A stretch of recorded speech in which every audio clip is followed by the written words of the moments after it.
Hello, everybody, and God bless. Hope everybody's doing well. I know it's been a little bit since I've done a video.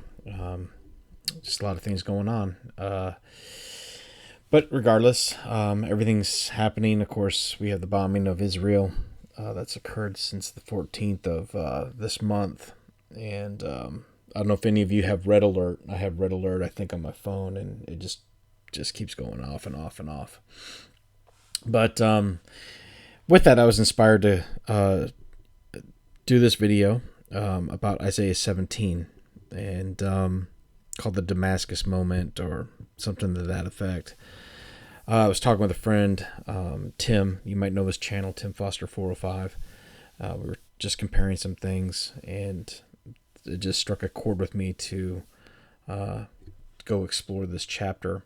I've done a series of war videos. I'll show those real quick here.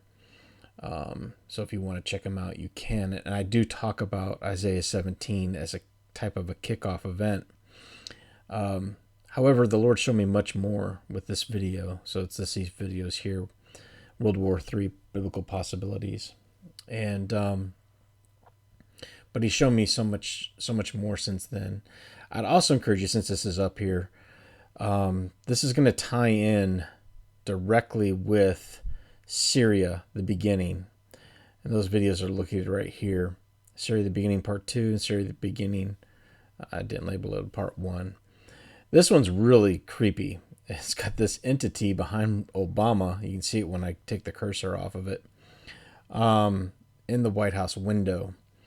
And I go into that. You can kind of see some blue eyebrows there or whatever. And I did a video connecting that with the rabbit hole, right? With a video up here called Blue Eyeshadow. Some of you may have seen it. I'm not sure. Let's see where it's at. Yeah, right here. That blue eyeshadow. And I go through, like, what's up with this blue eyeshadow? What's up with this blue entity in the background? And just explore some possibilities with that. Anyway, so that's there. And again, Syria, the beginning would probably be a good one to watch since this is up here already. So what I was thinking of when I saw this, when I started reading Isaiah 17, that the Damascus Moment is going to be an eye-opening event for everyone in the world. And obviously with the recent events that's going on, we know that de-escalation is probably not going to happen. Or if it does, then after the de-escalation, there's going to be a strike out of nowhere. And that's exactly kind of what the chapter really says, is this is going to come from nowhere. That there be trouble that night, and then in the morning, Damascus is gone. So, we could see some de-escalation of these rockets. I don't know. But it's going to come out of nowhere, I believe. So it happens to be the 73rd anniversary of independence for Israel. We've looked at 73, and in fact, I got a video on 73 in many different ways. Everything from, abortion to, I believe, Pennsylvania in 1973 had this huge explosion of UFOs sightings and Bigfoot and just weird stuff. So the 73 goes back. Two different words here, the Greek and the Hebrew, a gathering of contest and an athletic contest, which reminds me of the race that we are running. You also have this girdle, so girt yourself up with truth. Just kind of like man up, get ready, because the struggle for the very soul is going to begin here very soon. A deep struggle. Obviously, we're facing trials and problems here in our current situations, but it's going to get much more in depth, obviously. So what it reminded me of was just girding ourselves up with truth, girding our loins up for the fight, as he tells Job, meaning people are going to be searching high and low for answers for what's going on and why this city is no longer in existence. Many have said that the rocket attacks falling. Okay, so let me get on this topic real quick. And I understand it's going to be a long video. I don't know what to tell you. This is what I'm led to put it all in one video, and that's what I'm going to do. But anyway, so many have said that the rocket attacks that are falling in Israel aren't real, or that there's a false flag going on, that they're not having ballistic capabilities.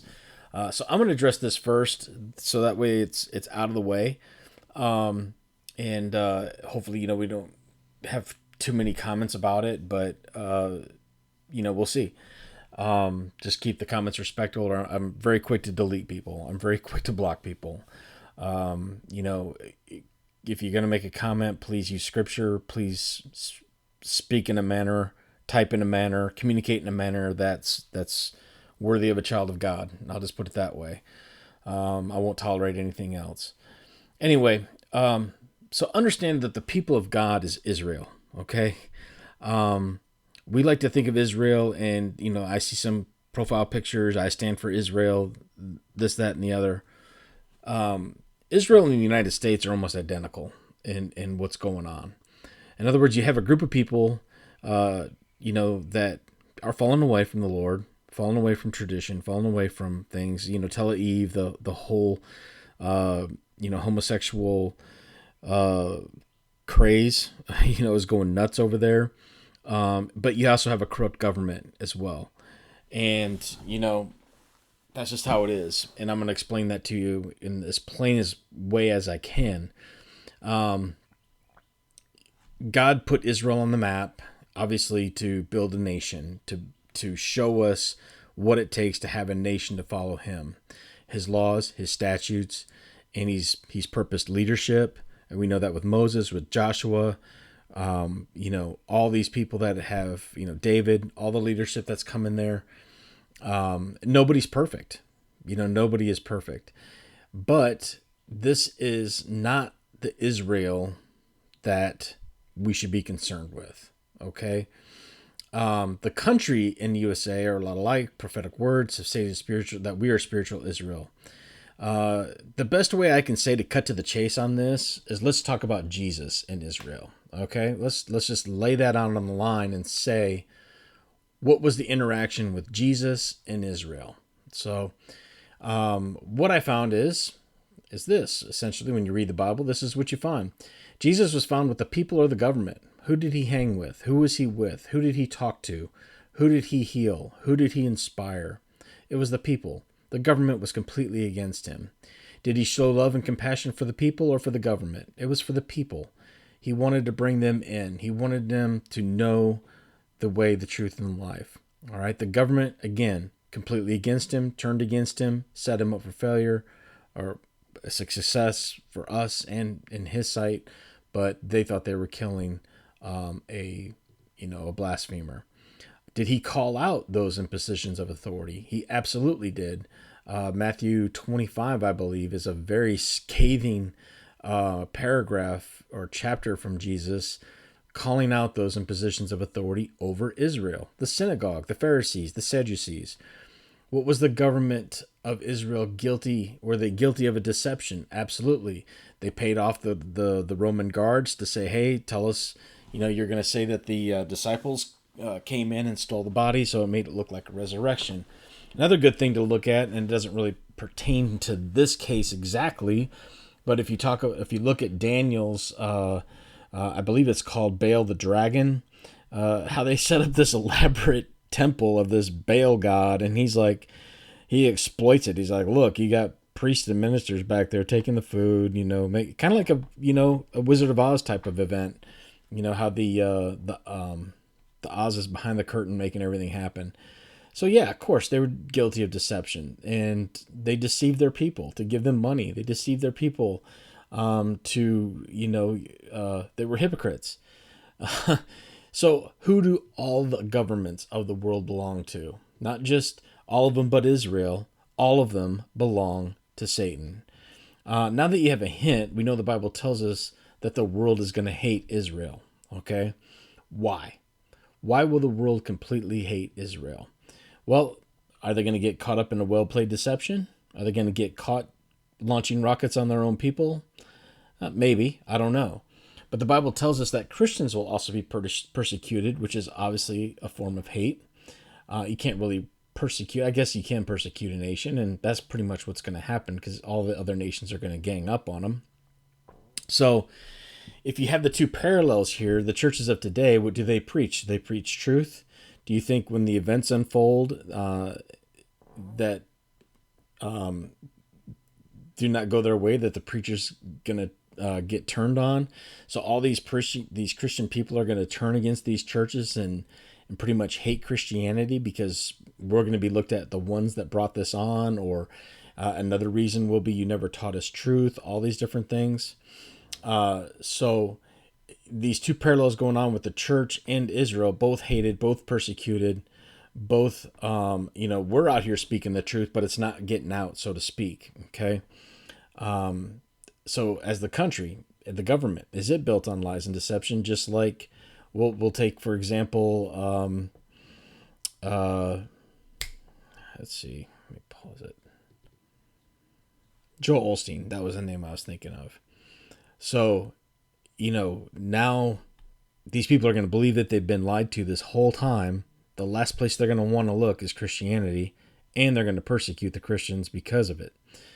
So both Christians and Israel will be hated because of lies were accepted as truth, and getting them really to believe will be a tough task. In other words, people like myself and other channels are going to have a hard time getting them to believe because I identify as a Christian. Well, so did Joel Osteen. You know what I mean? So anyway, don't let this piece of terrain over here define you. Let God define you. I'm Israel. If you're a believer, you're Israel. But my governor and prime minister is Jesus Christ, not anyone who's in position over there. So I stand for Israel. I stand for the people of God. I stand for the children of God. I stand for those that want to know God and their Savior, Lord Jesus Christ, and the Father. So to me, that's Israel. Okay? But yes, we do have a nation over there that was brought through all these things, but it has now become something that it shouldn't be. It's the same as it was back when Jesus walked the earth. All right? Okay, that's out of the way. The Damascus moment. If there's one prophecy that's easy to understand, one sentence, one verse about prophecy that's easy to understand, that's true, that will show you exactly what's going to happen, it's Isaiah 17, verse 1. And I believe this is by the Father's design. Absolutely. When the Holy Spirit filled Isaiah to write that, he knew exactly what he was doing. He knew exactly the time frame we'd be in. And it is a bold prophecy, in-your-face type statement. Okay? What I like about this chapter is the in-your-face prophecy, meaning there's nothing mysterious about it. There's nothing obscure. It's plain truth, and at least in verse 1. Just as Saul walked the road to Damascus and faced pure truth, the Bible, or Isaiah 17 is the same way. All right? The Bible does not, conceal things, as the Father doesn't want us lazy, but he wants us to look, dig, compare, and seek him on matters. But Isaiah 17 is a little different. The first verse, Damascus, the world's oldest continuing city, is taken. It's taken away from being a city. It shall be a ruinous heap. It's done. It's over. It's obviously nuked, I'm sure. So when this happens, when this occurs, there is no doubt the Bible predicted it. It was written. It's been there. People like me and you and other brothers and sisters are talking about it, putting it on Facebook. People will see it. And it's going to immediately snap in their mind that what's going on. As my friend Tim likes to point out, the illustration of the road to Emmaus. Jesus is walking to Emmaus. Two people are very upset. I can't believe this happened. I can't believe this is going on. And Jesus is like, what are you talking about? What things are you talking about? Well, don't you know, they just crucified the Messiah. And he kind of, not perturbed, but only in a way Jesus can do. He's like, kind of talking to them, like egging them on a little bit, like you should have, and he did this with Peter too, when he said, get behind me, Satan, is you should know the prophecies. You should know the prophecies. They're going to happen. They're going to occur. It's the way it is. It's going to happen. Just as Jesus came here to die for our sins, it was written in the prophecies. Had Peter understood that, he would not have said, no, this is not going to happen to you. We're not going to allow it, whatever. But Jesus knew the plan of the Father and was absolutely willing to fulfill that plan. But these guys were sleeping. They weren't awake. They should have known that Jesus, their Messiah, had arrived and fulfilled the prophecy spoken of him. And Jesus, obviously, if you've read the Bible, you know that the time of your visitation, you should know the time of your visitation. And he makes that very clear. So when this event occurs, there's not going to be any excuse, to my knowledge, that the Bible is the only book that makes this bold prediction of a city's complete destruction. I've never read the Quran. I don't know if it says anything about it. I've never read other biblical texts or I have read other biblical texts, but I've never heard anything from another religion saying that this city will be taken. And when this event occurs, there won't be any excuse. It's a prediction. It's been made. It's been talked about. It's going to be a very sobering moment. Silent is the sackcloth weaver is what Damascus means. It's funny, if you go to Wikipedia and you look up what Damascus means, again, the oldest city in the world, it says something like where rivers meet or something like that. If they were to write this, then obviously it would be a revealing of the truth in somewhat. So, take it for what it's worth. This complete destruction, last resort option against countries whose militaries have invaded or destroyed some of Israel, is the Samson option. Am I saying this is it? No, I'm not. I don't know, but it's definitely a possibility, that's for sure. Massive retaliation under nuclear weapons, Israel's defense strategy. I kind of thought this. It's named Samson. He's tearing down the pillars here in the Philistine temple of Dagon. I believe the name of that false god was or whatever. But anyway, when this occurs, all the lies that have been built on this world, the Babylonian system of in our politics, of our education, our medical, all the garbage of Babylon and the system of lies that it controls is going to fall as well. All right, with the same thing that happened over here with the false god temple and the false god temple here.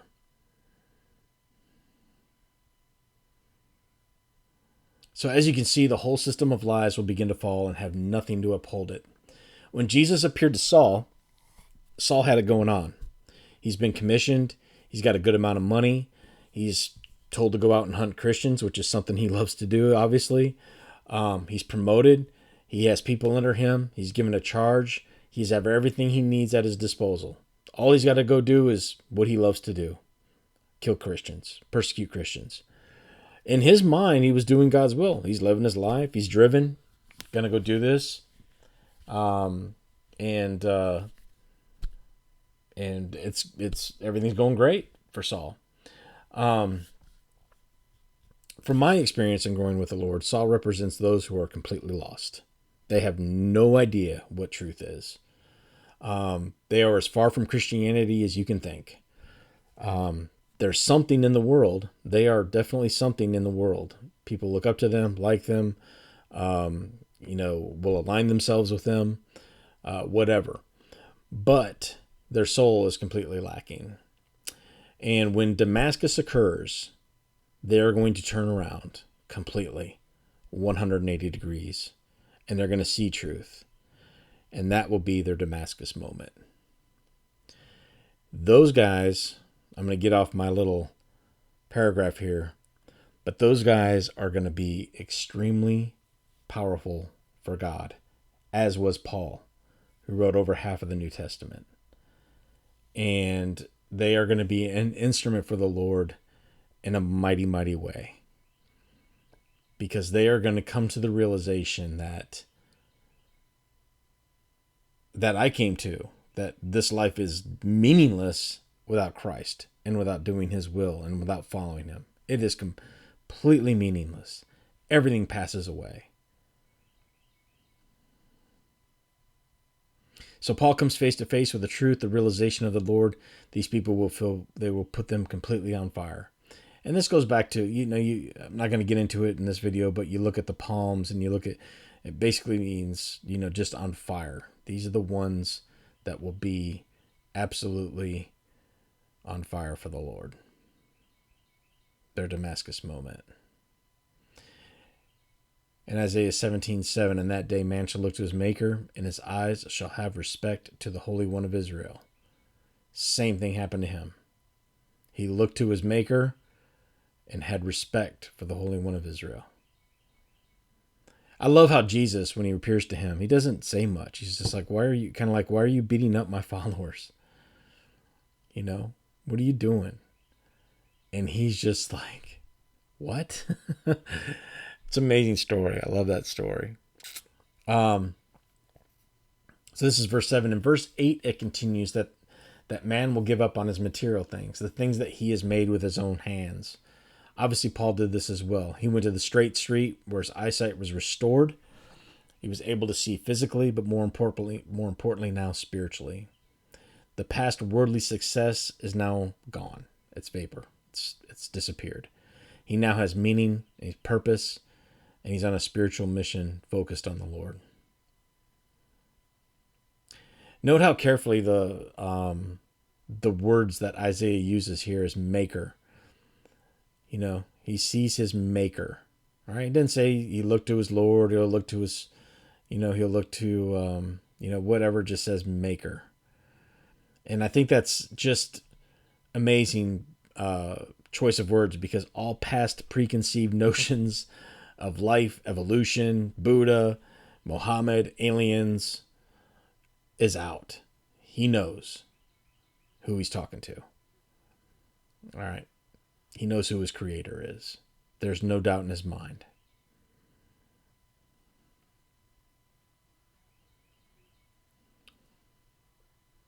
So I don't think, and I don't know if I said this before, but I don't think Damascus, this Isaiah 17, is an all-inclusive singular event. I think there's going to be a lot of things happening at this time. Okay. And a study for you, if you want to get into it, is look for while she's in labor, or labor pains, or sorrows, or some of those word searches, because that all coincides with this event, which I'll show you at the end. But it's not just Damascus that's getting hit. There's a lot of things going on, and you'll see that here shortly. So a lot of prophecies came out a while back. I haven't heard anything about it recently, but a lot of prophecies came back a long time ago, a few years ago, about a carrier or a ship from the USA being sunk. All right. So this is where it gets very sad for me. I was a military guy, and I just really bothers me. But anyway, Isaiah 17:3, the fortress shall cease from Ephraim. I'm not going to get into who Ephraim is, okay? Tim Foster's done that. He's pointed it to the USA several different ways, times. I'm completely convinced that USA is Ephraim. And, that's something you can look at on your own. But that's just my thoughts on it. That's how I'm going to treat it in this portion here. The fortress shall also cease, not destroyed, not obliterated or forsaken. Cease means to disappear. It's gone completely. All right.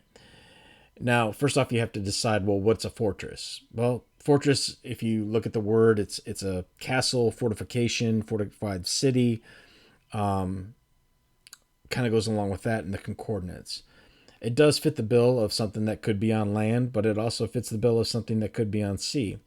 So let's talk about it for a second. So a floating fortress is also called an aircraft carrier or a city on the sea. As sometimes, I think there's a population usually around 5,000 people on board these ships.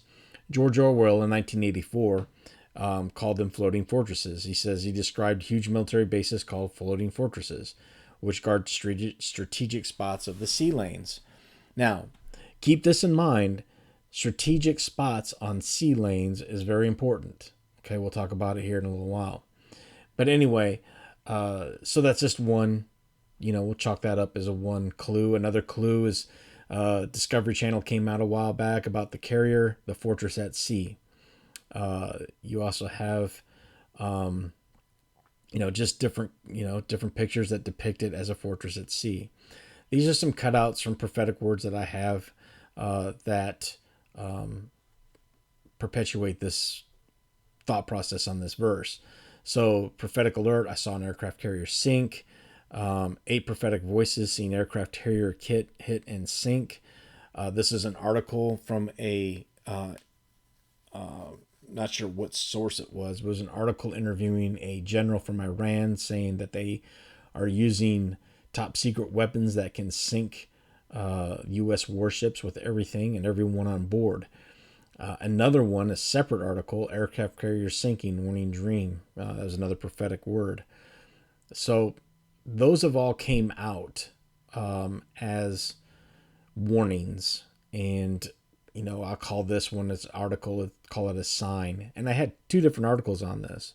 So they're out there. Okay. During the 6-day war, the USS Liberty was attacked by accident. As a military man myself, I would say this was no accident. It was attacked by 2, not 1, facet of the Israeli forces. Okay. This is a big screw up. Okay. It does not happen. It does not happen. But what my point is with this, and I'll get into what actually happened is this, are we setting up Iran to be our quote unquote enemy? So that would Israel institute a false flag or something of that nature to draw us into war? Something to think about. If they're bombing their own people with, the missiles we talked about. I don't hold anything tightly and I don't hold anything too loosely. I keep it all kind of swimming. And things like this just catch my attention and, make me think. Would Israel do it to draw us into war? Would Iran do it? The Iran is painted as such a picture on the news as a horrible, horrible, horrible country. They hate us. They want to kill us, blah, blah, blah. What do we really believe? Is it really like that? The beast has 10 kingdoms. And we might not have an Antichrist on the scene right now, but there's one working behind the scenes. And I can tell you that he's aligning those 10 kingdoms. So anyway, something to think about, right? It's not something necessarily to lock in a vice grip and say this is what's going to happen, but it's something to think about. So the USS Liberty was attacked by accident by Israel, okay, during the 6-day war. I don't think it was an accident. I just don't see how this can happen. I don't. It was an attack on a U.S. naval technical ship, research ship, by the Israeli Air Force, fighter aircraft, as well as Navy torpedo boats during the 6-day war. They killed 34 people on board and injured, I think, 170 people. It just doesn't seem logical to me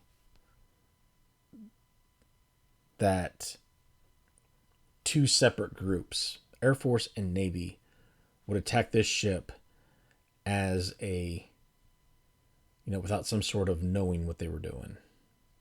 Israel apologized for the attack, and they ended up giving us money for it. And I believe the members' families received some sort of compensation as well. Something to think about. I'll leave it out there as that, okay?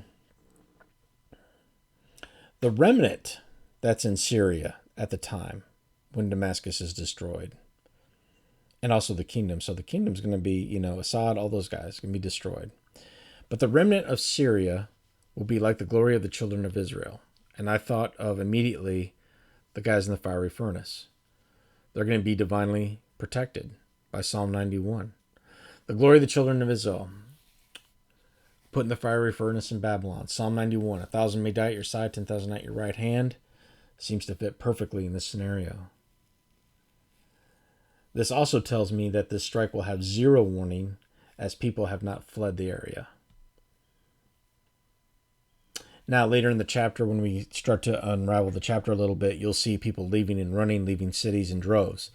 This tells me that Damascus is definitely an event that will catch everyone by surprise and throw everyone for a loop as to what's going on. Re-emphasizing again, the whole point to this study is calling Damascus Moment.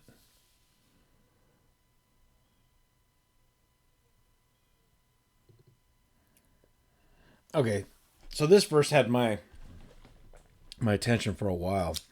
I really didn't know what to think. And as I read it, I was like, God, what is he talking about? So the cities of Orior are deserted. They will be for flocks, which will lie down, and none will make them afraid. And as I started to do the word study on this city here. It's in Jordan, and I thought, well, maybe it has something to do with Jordan. Jordan is a key country with Israel that I think does turn against Israel. Well, they all do, but I think it's one of the last holdouts. So maybe this is something to do with that. Maybe it is. But the version of the verse that the Lord gave me was this. Let me ask you a question. What did the Israelites receive from the Egyptians before their departure into the wilderness? Which crossing the Red Sea, escaping into the wilderness is what I'm seeing here. So before they crossed the sea and went into the wilderness, we know that they got something from the Israelites or the Egyptians. Golly, I'm sorry. And that was silver and gold jewelry and clothing. Delicacies, in a way. And this is part of the escape to the wilderness, Revelation 12. So the people of Israel had also done as Moses told them. They had asked the Egyptians for silver and gold, jewelry and clothing. And the Lord had given the people favor in the sight of the Egyptians so that they let them have what they asked. Thus they plundered the Egyptians. Okay. What happened in Orior, or Aor? When David came to Ziklag, he spent part of the spoil to his friends, the elders, saying, "Here is a present for you from the spoil of the enemies of the Lord." It was for those in Bethel, Ramah, Negeb, Jatir, and Arior. So, let me confirm my thoughts here and look at the word. An accumulation in one place that results in emptiness or barrenness from another place. Stripped, childless, destitute, being stripped. An accumulation of people and goods, usually in the middle of a wide area. And I thought this was interesting too. To make blind and blindness. Cataract. Kind of looks like a scale, right? Like Paul or Saul had a scales over his eyes.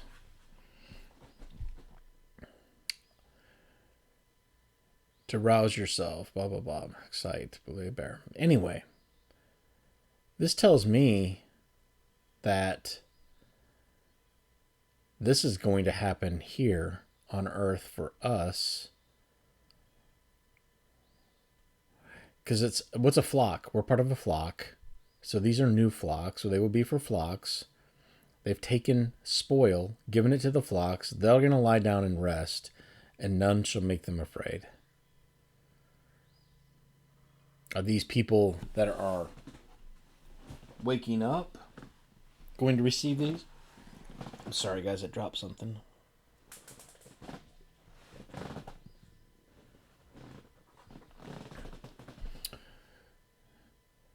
So then it's confirmed here with the actual name.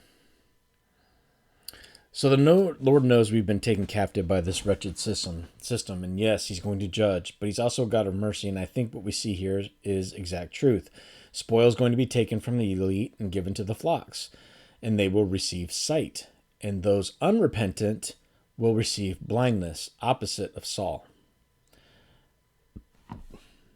Skin forming over the eye. He's going to blind the wicked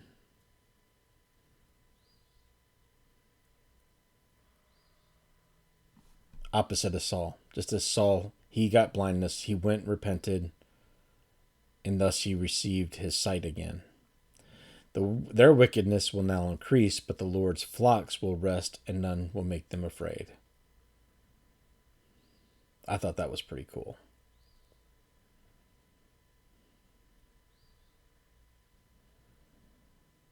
In that day shall come to pass that the glory of Jacob shall be made thin, and the fatness of his flesh shall wax lean. Okay, fatness or flesh is oil. And this flesh is the land. So they're losing their oil, and they are. So let's look at this. Oil is a cause for concern for Israel. This is the whole reason for the war right now in Syria. Okay, it's not based on chemical weapons. It's not based on anything that you're seeing on TV. It is for oil, period. And I can explain it. The Lord showed me this, and I can promise you that this is what it's about. And this is why they're waging war, all right? This is why you have everybody there. You have Russia, China, Turkey, Iran, U.S. You have all these forces there in Syria, and no one really knows why. It is because of oil. There are 3 major ports. I'm going to pull up a map here. Let me do that. Okay. You have 3 major ways to get oil out and use it for export to make money, right? One is the Persian Gulf. The other is the Red Sea. And the other is the Mediterranean Sea. That's it. Okay. Over here in Iran, you have Kuwait, one of the most expensive. Iraq, Iran, Bahrain, all this area right here is, and I can't blow this up anymore, but is all the, it doesn't go any bigger. All this wealth. Okay, then you have the Strait of Hormuz. Something's going to happen here at the Strait of Hormuz. And Elam sits right here. Now, the Bible talks about Elam being destroyed. I believe that that's going to cause fallout in this sea, which will make it impassable. You won't be able to export through here anymore. It'll be done. Over here sits Mecca. Now, Babylon is destroyed. Many people say Babylon is the Roman Catholic Church. Babylon is Mecca, or Babylon is this or that. It's all of it, okay? And they all are going to get destroyed. And this is going to shut down the Red Sea. You also have a war between Ethiopia and Egypt concerning the Nile River Dam. Ethiopia down here is damming the river, and it's causing problems up here in Egypt.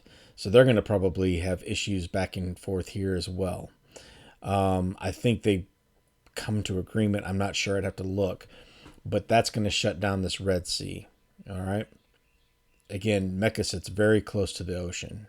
So if it gets nuked, and I believe it's going to be nuked by Iran, that will shut down the Red Sea for export, which leaves this right here, this choice land for oil export and oil to go out the Mediterranean Sea.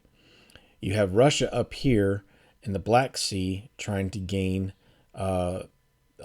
terrain here. I believe that's so they can launch an attack easy here on Israel with the Gog-Magog war with Turkey. All right. Otherwise, they got to go through here.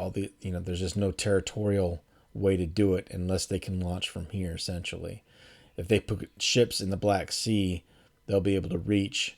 I believe, and I might be mistaken on that. Israel. Okay. Either way, and then there's also Cyprus, which the Russians are also interested in Cyprus as well. So everything's getting moved into place. But that leaves the only way to get oil out is through the Mediterranean. That was the point there. Okay. Called key terrain. Syria is key terrain. Syria and Israel share highly disputed land called the Golan Heights. The Golan Heights is full of oil. Israel already knows this. And they're bucking up the war drums to obtain that oil. In the sea route of the Mediterranean to free and clear and export it. So that's the big picture of what's going on. If you look at Israel to get where do they get their oil? If you're selling, they're buying. In other words, they got an oil shortage. They got problems, and going to war takes a lot of oil. Okay, so they did rely on Russia, and now Russia is not really. I don't think from one of the articles which I read is not exporting oil to Israel.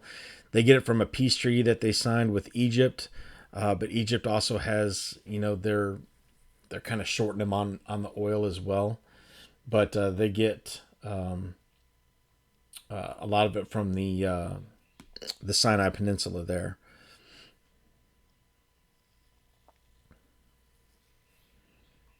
So the Golan Heights, 2/3 of it occupied by Israel, but there's issues. Syria also has a part of it. Not only that, the UN has a. Let me go here to this map. The UN. So this is the Golan Heights. This is it's funny how they call it Lake Tiberias. It's Galilee. See, but anyway, this is the Golan Heights area. And it's exactly where the oil is. This is disputed land. We could talk about, this is a boundary here that they've established. Right up here is Mount Hermon. And that's, of course, where the fallen angels came from. That's where they landed. Guess what sits on top of Mount Hermon? United Nations. So there's the United Nations here. There's about 30,000 Syrians in here. You have Israel in here. So yeah, this is the key terrain. And oh, by the way, where does Damascus sit? Right there. So hopefully you guys can see that this is a big old poop sandwich. And this is just becoming a huge sore.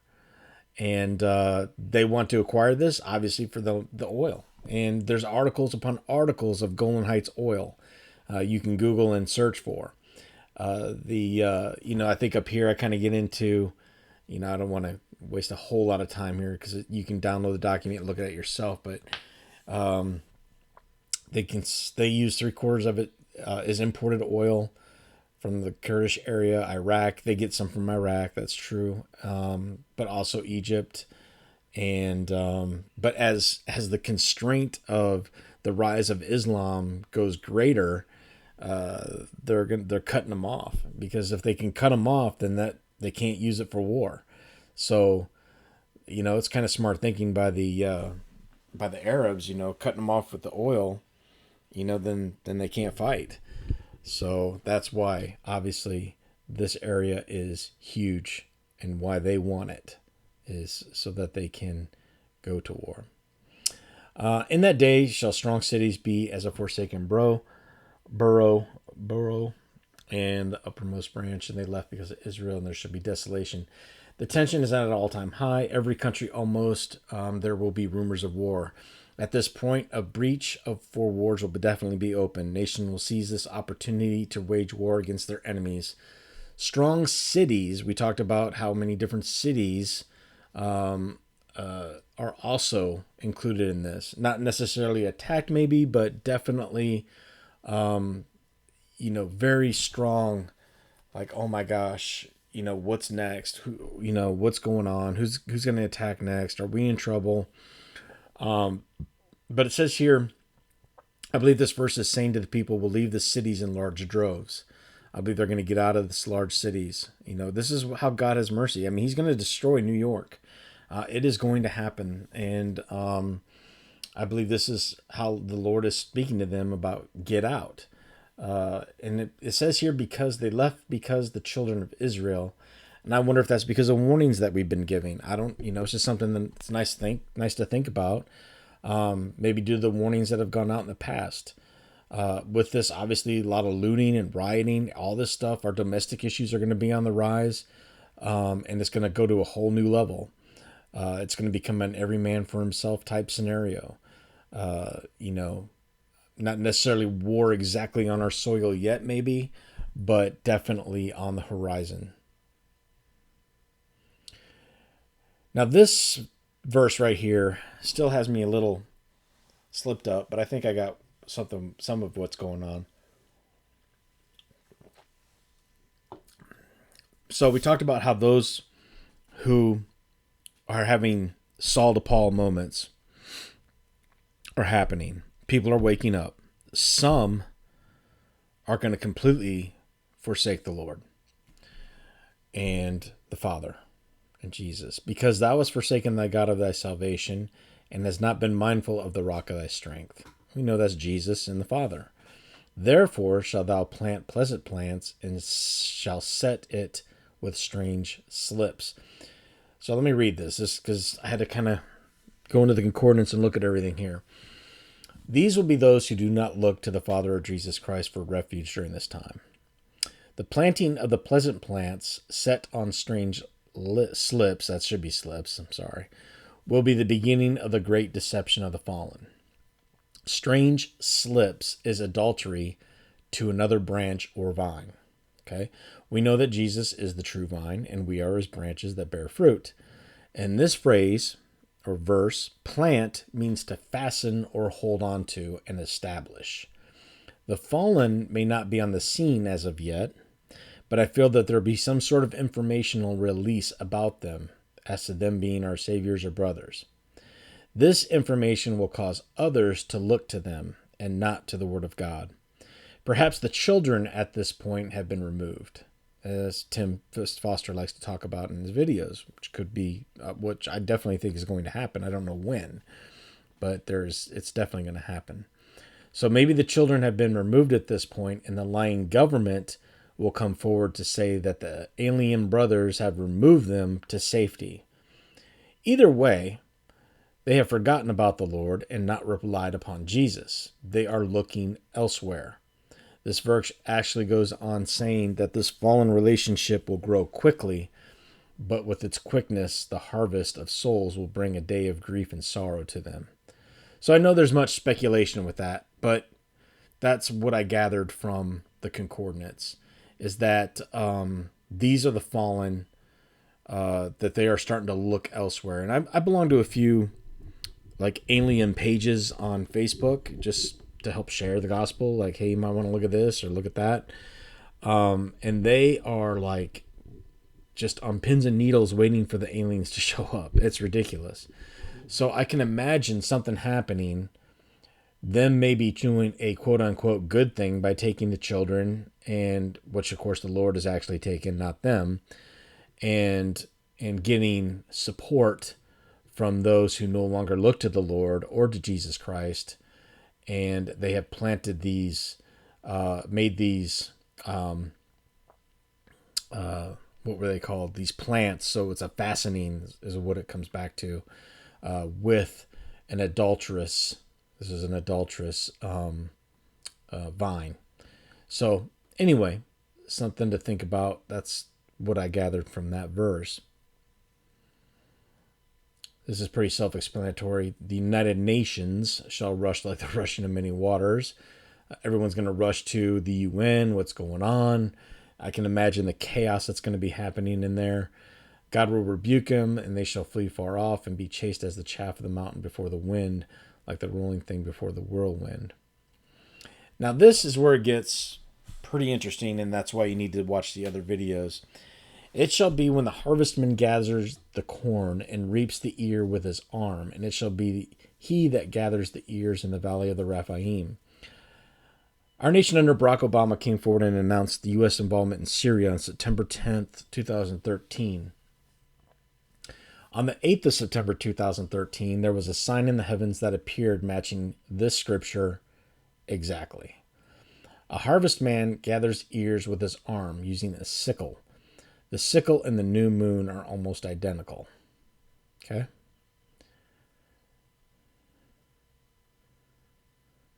Good picture for you there. Spica is the star that means grain or a virgin's ear. Grain. And here it is here. Ear of grain.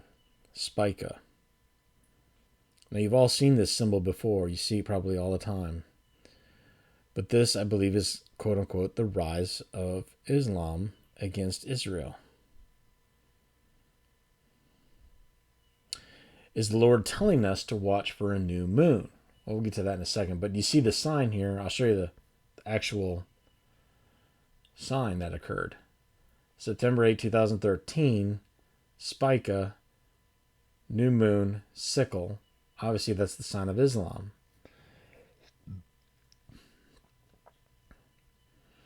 So is the Lord telling us to watch for a new moon? I would suggest you do a study on new moon in the Bible.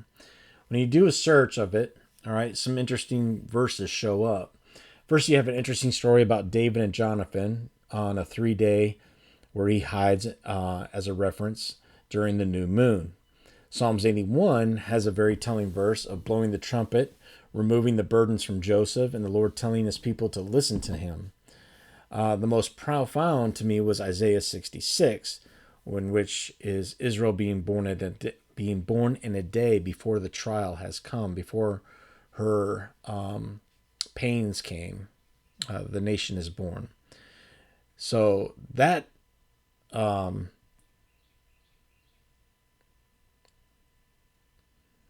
meaning birth, that should come to pass from one new moon to another. So it says, let me pull that verse up so you can get an understanding of what I'm talking about and make it a little easier.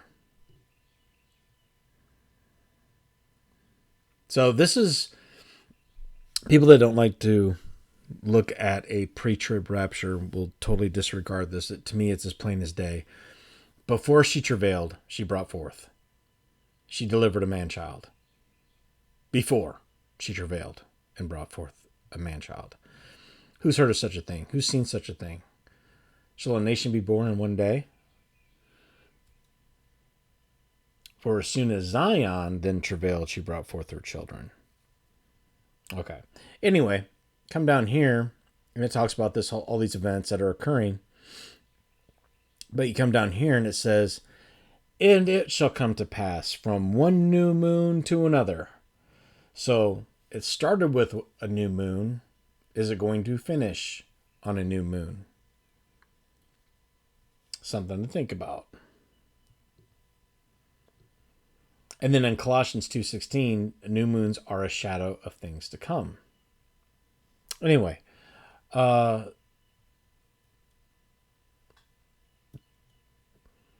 I like about the last part is really cool. Because when I looked at this verse, I kind of skipped over. I was like, yeah, the Valley of the Rephaim, yeah, whatever. I really didn't pay too much attention to that. I was like, okay, so yeah, that's what he's talking about is Valley of the Rephaim. But then the Lord's like, go take your time and go look at it. And I Googled it and started looking at it. And this is pretty cool. So the Valley of the Rephaim is where David had 2 victories over the Philistines. And he was just anointed, okay? He attacked from the front, and then he attacked from the rear, okay? And then when he did that, he called the name Bel Perazim.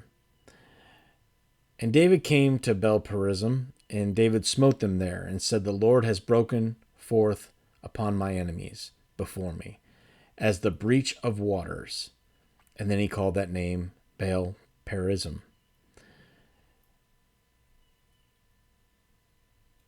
A breach of waters. What does that sound like if a woman's pregnant? We know the kingdom of God is being birthed. I think this is the water breaking.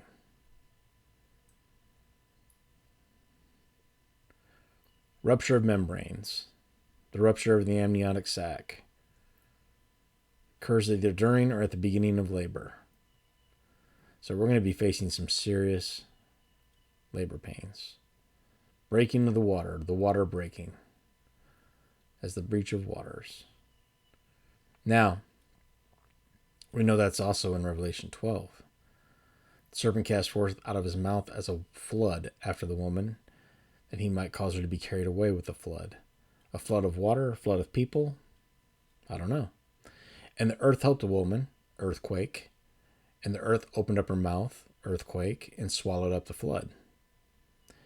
Another thing is a lot of things surrounding the Hoover Dam. Is it going to break? Is there a false flag with the Hoover Dam? That's been brought up many, many times. Why do they have angels these fallen angels at the Hoover Dam? Something to think about. God bless you guys. Take care. I Hope you enjoyed it. And please pray over information, all information, and ask for the truth. I'm just trying to show what I learn. See what he shows you. God bless you guys. Take care.